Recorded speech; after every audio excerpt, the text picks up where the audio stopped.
যে আমরা আমরা ন্যায্য অধিকার, আমরা তো মাল দিছি, রক্ত দিছি, জান দিছি এই দেশের লাগিয়া। আমার হিন্দু ভাইরা এই ধরতীভূমির দুইবার ভক্তি করে, আমরা তো পাঁচবার ভক্তি করি অষ্টাঙ্গে।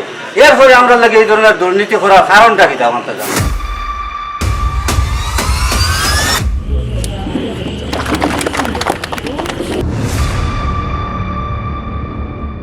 ভারতবর্ষ স্বাধীন 1947 সালে হয়েছে। স্বাধীনতা যুদ্ধের ৯৯,৭৭৮ জন শহীদ হয়েছে, তার মধ্যে ৬২,778 মুসলিম, তার মধ্যে ৫৭,৫০০ আলিম মারা গেছে ভারত স্বাধীনতা যুদ্ধে। সংবিধান তৈরি হয়েছে, যে সংবিধানের ১ নম্বর আইন হয়েছে ভারতবর্ষ একটি ধর্মনিরপেক্ষ দেশ। আমার কোয়েশ্চনটা হইল where our secularism? SC ST OBC হয়ে চাকরির ক্ষেত্রে কোটা করা হয়েছে, মুসলিমের জন্য কোটাটা নাই এখানে। আমরাও তো জান মাল রক্ত দিচ্ছি এই দেশের লাগিয়া। Of the people, for the people, by the people, তিনটা পিপুল হয়েছে। জনগণ কর্তৃক, জনগণের দ্বারা জনগণ পরিচালিত শাসন ব্যবস্থাকে সরকার বলা হয়। আমি বুঝতে আমার ভাষায় তিনটা পিপুল হইল সার্ভিসম্যান, পলিটিক্যাল ম্যান, বিজনেসম্যান, সমবাবু ত্রিভুজের মতো। ও টাইম দেশটা চালায়।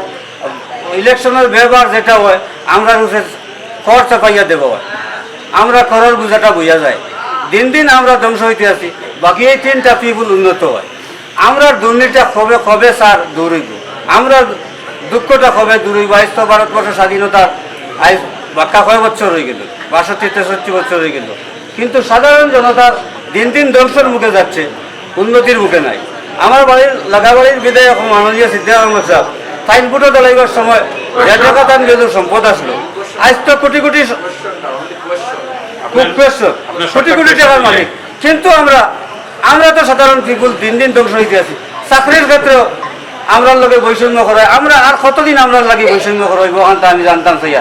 আমার প্রশ্নটা আপনার কাছে না, আমার প্রশ্নটা আপনার মাধ্যমে ভারতের প্রধানমন্ত্রী, রাষ্ট্রপতি, আমার আসামের চিফ মিনিস্টার মাননীয় হিমন্ত বিশ্ব শর্মা মহোদয়ের স্যারের কাছে, যে আমরা ন্যায্য অধিকার, আমরা তো মাল দিছি, রক্ত দিছি, জান দিছি এই দেশের লাগিয়া। আমার হিন্দু ভাইরা এই ধরতীভূমির দুইবার ভক্তি করে, আমরা তো পাঁচবার ভক্তি করি অষ্টাঙ্গে। এরপরে আমরা লাগে এই ধরনের দুর্নীতি করার কারণটা কি আমার তো জানা। আপনার প্রশ্নটা একদম সংবিধান মানিয়া প্রশ্ন একদম হয়েছে, খুব ভালো প্রশ্ন করছেন। এই প্রশ্নের উত্তর আমি এখানে বুঝে রাখতে পারতাম না। একটা প্রশ্ন ২ নম্বর কথা হচ্ছে, আপনার যে প্রশ্ন এটা সম্পূর্ণভাবে লিখিয়া, এজ ইট ইজ লিখিয়া আমি মাননীয় মুখ্যমন্ত্রী এবং আমার মাননীয় প্রধানমন্ত্রীর কাছে পাঠাইব, এবং আপনি যে আমি সবাই লিখিয়া প্রধানমন্ত্রী এবং মুখ্যমন্ত্রী কাছে পাঠাইব, মানে একটা সিটির কপি আপনার কাছে। ধন্যবাদ স্যার। স্যারের কাছে আমার প্রশ্নটি হলো, বিশেষ করে বদরপুর সমষ্টিতে নাকা চেকিংয়ের জন্য পাবলিক খুবই জর্জরিত হচ্ছে। কোনো সময় রুগী নিয়ে হসপিটালে যাওয়ার পথে এখানে ওরা কাগজ খুঁজতে থাকে, কোনো সময় ওদের নেট কাজ করে না, রুগীর অনেক অসুবিধা হয়। তো এটার ব্যাপারে আপনি অ্যাসেম্বলিতে আওয়াজটা তুললে আমরা উপকৃত হব। আমার দ্বিতীয় আরেকটি প্রশ্ন হলো, এখানে দেখেছি প্রায় সময় আমরা রুগী নিয়ে যখন অ্যাম্বুলেন্স নিয়ে যাওয়া হয় তখনকার কথা আলাদা, কিন্তু আমরা ব্যক্তিগত বাহনে যখন রুগী নিয়ে হসপিটালে যাই, যাওয়ার পথে আমরা লিমিটটা, কিন্তু স্পিডের যে সরকারি লিমিট আছে সেই লিমিটটা এক্সিড করে আমাদেরকে যেতে হয়। যাওয়ার পরে আমরা হসপিটালে রুগী নিয়ে যাচ্ছি, মুমূর্ষু রুগীকে নিয়ে যাচ্ছি, তখন আমি 80, 70, 60 এটা ফলো করতে পারবো না, আমার রুগীকে রক্ষা করতে হবে, সেই হিসেবে যাই। যাওয়ার পরে দেখি যে না, আমাদের ২,০০০ টাকা ফাইন লেগেছে। তৎসঙ্গে আরো একটি কথা বলবো, যে টার্নিংয়ে আমরা জেনারেলি ৩০, ৩৫, ৪০-এর ভিতরে আমরা টার্নিং লই, সেখানটায় স্পিড লিমিট আছে 65 to 70, এবং সোজা রাস্তা যেখানটায় 80, 100, 120-তে আমরা চালাতে পারি, সেখানটায় স্পিড লিমিট দেওয়া আছে 40। এটা মানে কি আমরা বুঝতে পারিনি। আমি ডিটিওকে জিজ্ঞেস করেছিলাম, উনি বলছেন যে এটা national highway authority of India জানে, এটা আমি কিচ্ছু বলতে পারবো না। যার জন্য আমি আপনার কাছে রিকোয়েস্ট করছি, এই দুটা অত্যন্ত সেন্সিটিভ বিষয় আপনি যদি কিছু বলতে পারেন এখানে তাহলে উপকৃত হব। আর আমি আশা করব এই দুটি বস্তু আপনি অ্যাসেম্বলিতে রাইজ করবেন এই কামিং সিজনে। সুদা কথা অ্যাসেম্বলিতে বড় ব্যাপার হয়েছে গিয়া এই সমস্যা যেটা আছে এটা অনেকগুলা কমপ্লেন আমরা অনেক সময় আমরা পাই, অনেক মানুষই আমরা কাছে এই কমপ্লেনগুলো করে। বদরপুরের বিধায়করা গতদিন দেখাত গেছিলাম আমি, তার শরীর খারাপ, ভগবানের কাছে প্রার্থনা করলাম তাই যাতে সুস্থ হইন, 1 নম্বর কথা। 2 নম্বর কথা হয়েছে কি এটা নিয়ে অনেক ডিসকাস হয়েছে, আমরা কয়েকজন বিধায়কের লগে আমরা ডিসকাস করছি, আমরা জয়েন্টলি আমরা একটা মুভমেন্ট দিলাম, একটা জয়েন্টলি মুভমেন্ট দিয়া যাতে অন্তত এটা একটা সমস্যা বলতে কিছুটা ইন্টেনশনালি হয় জিনিসটা। আজকে পাথরের গাড়িগুলো এমনি ছাড়া হয়, আবার সাধারণ মানুষে যাইতে এগুলো প্রবলেম হয়। অতএব এই সমস্যাটা আমরা নলেজও আছে, সামনের বিধানসভার ভিতরে নিশ্চয়ই আমরা জয়েন্টলি একটা মুভমেন্ট দিয়া নিশ্চয়ই এটা একটা সুরাহ কর্ম করিয়া আমি আত্মবিশ্বাসী। আসাম সরকার দুর্নীতি দমনের নামে বসুন্ধরা প্রকল্প দিয়া আমরার জমি নামজারি করার যে ব্যবস্থাটা দিছ, এটা আগে লাগতো 1,000 টাকা, এখন কিন্তু 5,000 টাকা লাগে। এটা আপনার অবগতিত আছে কি জানেননি? আর যদি জানেন যে আপনি বিধানসভাত মানে এটা সম্পর্কে কোনো আলোচনা করছেন? 1 নম্বর হয়েছে গিয়ে আমরা 21 তারিখ শেষ হয়েছে ফার্স্ট সেশন, আবার আরম্ভ হইব 29 তারিখ আরম্ভ হইব, 29, 30 আর 6 দিনের আছে। অতএব 6 দিনের আমার এই কোয়েশ্চেনগুলো 1 নম্বর আছে এবং আমি এটার উপরে ডিসকাশন লাগি আমি মোটামুটি আমি ইয়ে করে রাখছি। এটা হলো ফার্স্ট অবগতির লাগি আপনারা জানাইলাম। 2 নম্বর কথা হয়েছে গিয়া সে এই যে প্রক্রিয়াটা বসুন্ধরা 1 এবং বসুন্ধরা 2 এই টোটাল প্রক্রিয়া যদি আমরা চাই যদি অনেকগুলা ক্লজ লাগানো হয়েছে, যেগুলা ক্লজের কোনো যুক্তিযুক্ত নাই। আজকে খিলঞ্জিয়ার কথা কোয়া হয়েছে, এখানে সি কিতা একটা ইয়ে করে রাখা হয়েছে, কারণ আমরা তো খিলঞ্জিয়ার সংজ্ঞা এখনো নির্ধারণ হয়েছে না। যেহেতু খিলঞ্জিয়ার সংজ্ঞা নির্ধারণ করা হয়েছে না, এখানে আবার এখানের মধ্যে একটা ক্লজ এখানের মধ্যে রাখা হয়েছে। অতএব সম্পূর্ণই মনে করি সেই ব্যাপারটার মধ্যে অনেকগুলা ল্যাপসেস আছে। আপনারা কইছেন যে দুর্নীতি দমন, আসলে যখন এইরকম স্লোগান দেওয়া হয় দুর্নীতি মুক্ত ইয়ে করবো, অনেক দুর্নীতির ইয়েটা রেঞ্জটা বাড়ানোর লাগে। দুর্নীতির রেঞ্জটা যখন বাড়ানো হয় তখন বানানো হয় যে দুর্নীতি মুক্ত হইতো, দুর্নীতি দমন করা হইতো, আমরা ফাইলে ধর্ম যখন দেখবা ধরপাকড় বেশি হইব তখন বুঝবা দুর্নীতি বেশি হইব, তখন দুর্নীতি ওপেন হইতো না, দুর্নীতি ব্যাকডোর দিয়ে হইব। অতএব সামনের দিনে আমার 1-2 তারিখ মানে এটার উপরে একটা ডিবেট আছে, নিশ্চয়ই ডিবেটটা করার পরে নিশ্চয়ই আপনারা আমরা জানাই দিব এবং যেগুলা ক্লজ যেগুলা প্রবলেম যেগুলো আছে সেই প্রবলেমগুলো আমি ইতিমধ্যে ইয়ে করে রাখছি এবং সামনের দিনও সেই প্রবলেমগুলো সর্ট আউট করিয়া যাতে আপনার মানুষের যাতে বসুন্ধরা 2 যাতে প্রবলেম হয় না, এটার লাগে যে ধরনের সচেষ্টতা যে ধরনের সহযোগিতার দরকার আমার সহযোগিতা নিশ্চয়ই আমি করবো।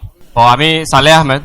আমার কোয়েশ্চেনটা হচ্ছে বিগত নির্বাচনে কংগ্রেসের যে টিকিটের নামে টাকা পয়সার লেনদেন হয়েছিল বিগত বিধানসভা নির্বাচনে, আমরা গোটা আসামে দেখেছি অনেক টাকা পয়সার লেনদেন হয়েছে কংগ্রেসের মধ্যে। আপনি কি আপনার এই উত্তর করিমগঞ্জের টিকিট পেতে কংগ্রেস সংগঠনকে কোনো টাকা দিয়েছিলেন? দ্বিতীয় কোয়েশ্চেন হবে আমাদের মতো যুবকরা রাজনীতিতে আসার জন্য আপনার কাছ থেকে আপনি কি অনুপ্রেরণা আমাদেরকে দিবেন যে আমরা রাজনীতি আসি এবং আগামী দিনের জন্য কাজ করতে পারি? যে ব্যাপার হয়েছে গিয়ে হইল 2011, 2016 এবং 2021 3বারের বিধায়ক হয়েছি। প্রথমবার বিধায়ক হয়েছি একদম অকপটে কইতে লাগে যে মাননীয় মন্ত্রী গৌতম রায় আমার অনেক সহযোগিতা করছেন, আমি টিকিট পাইছি। 2 নম্বর বার যেভাবে মানুষের লেগে কাজ করছি আমার টিকিটের লেগে কইতে লাগছে না। 3 নম্বর বার আমার টিকিটের লেগে কইতে লাগছে না। প্রথমবারও আমার টিকিটের লেগে কইতে লাগছে না, প্রথমবার টিকিট আমি এমনি পাইছি, মন্ত্রী সহযোগিতা করছেন, আমি টিকিট পাইছি এবং পরের 2বার আমার টিকিট ইয়ে করতে লাগছে না। এবং আমার টিকিট পাওয়ার ক্ষেত্রে আমি নিশ্চয়ই আমার সেই ইয়েটা আমার সবসময় আমি পাইয়া গেছি, সবসময় সহযোগিতা পাইছি এবং টিকিটগুলা আমার লাগে এমনিও টিকিটগুলা পাইছি। সামনের দিনে হলো বিশ্বাস যদি মানুষের লেগে কাজ করে যাই যদি টিকিট এমনিও বাই দিব, টিকিটের ফিসে করতে লাগতো না, টিকিট আপনার ফিসে করবো 1 নম্বর কথা। 2 নম্বর কথা হইল গিয়ে স্বামীজি একটা কথা কইসলা, all power within you, you can do anything and everything. সব ক্ষমতা আপনার মধ্যে আছে, সব ক্ষমতা একটা মানুষের মধ্যে আছে। অতএব সে যদি নিজের কাজ, নিজের দায়বদ্ধতা, নিজের কর্ম যদি ঠিকভাবে যদি পালন করে যদি আমি বিশ্বাস করি সে জীবনে গিয়ে প্রতিষ্ঠিত হইতে পারবো।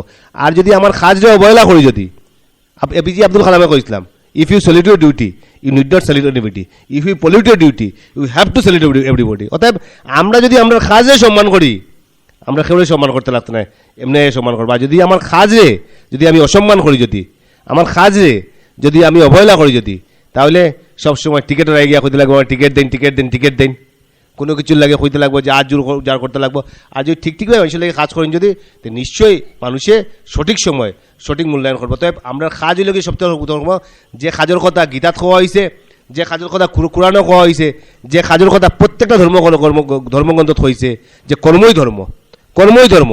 নিজের কাজটা যদি আমরা ঠিকভাবে পালন করি, যদি এটাই আমরা লাগি ধর্ম। সামনের দিনে সবার মঙ্গল, সবার ভালো, সবার যাতে জীবনে যাতে প্রতিষ্ঠিত, সবচেয়ে সুষ্ঠু এবং সুন্দরভাবে রাখতে পারি, যদি এই বড়াক শান্তির দ্বীপ, আমরা বিভিন্ন জাতি জনগোষ্ঠীর আমরা এই অঞ্চল, আমরা দেশ এবং এই দেশের আমরা এই নাগরিক হিসাবেই কেন আমরা বিভিন্ন জাতি জনগোষ্ঠী আমরা মিলিয়ে আসি, একে অন্যের লগে সহযোগিতা করে আসি।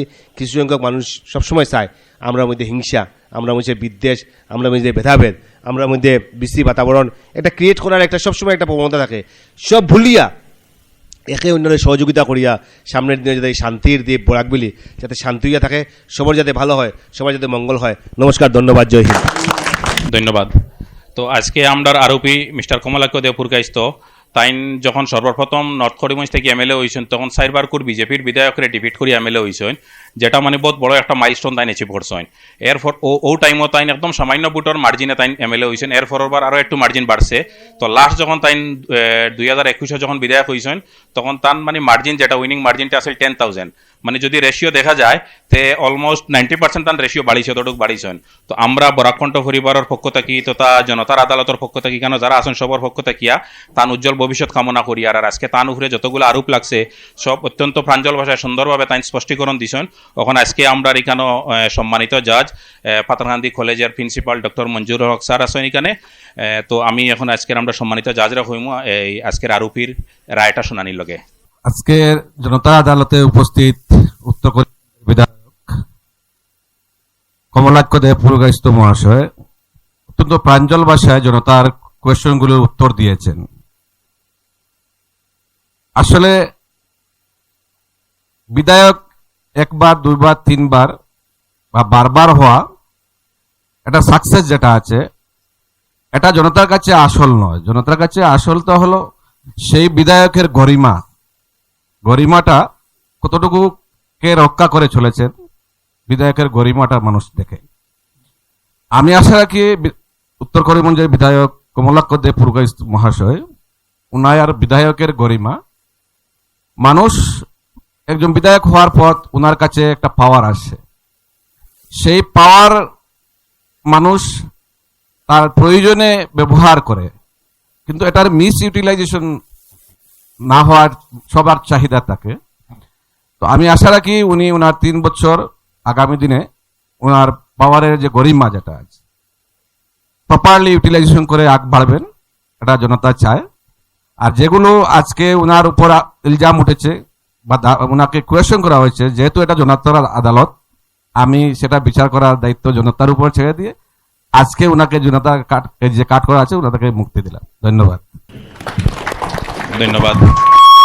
আপনারা সবাই অবগতির লগে একটা ইনফরমেশন, আজকে আমরা এই যে প্রোগ্রাম যেটা এখানে করছি, আমরা এই প্রোগ্রামটা মানে সাকসেস করতে গিয়ে আমরা যে হসপিটালিটি প্রোভাইড করছেন তাই নিয়ে লাগে মিস্টার আমির হোসেন নীলাসপুর জিপির সভাপতির প্রতিনিধি। তো সবাই রিকোয়েস্ট করবো আমরা এই প্রোগ্রাম সাকসেস করা দিয়ে যান, তার যে অবদান যেটা আছে এটার লগে একটা জোরদার হাততালি দেওয়ার লগে প্লিজ।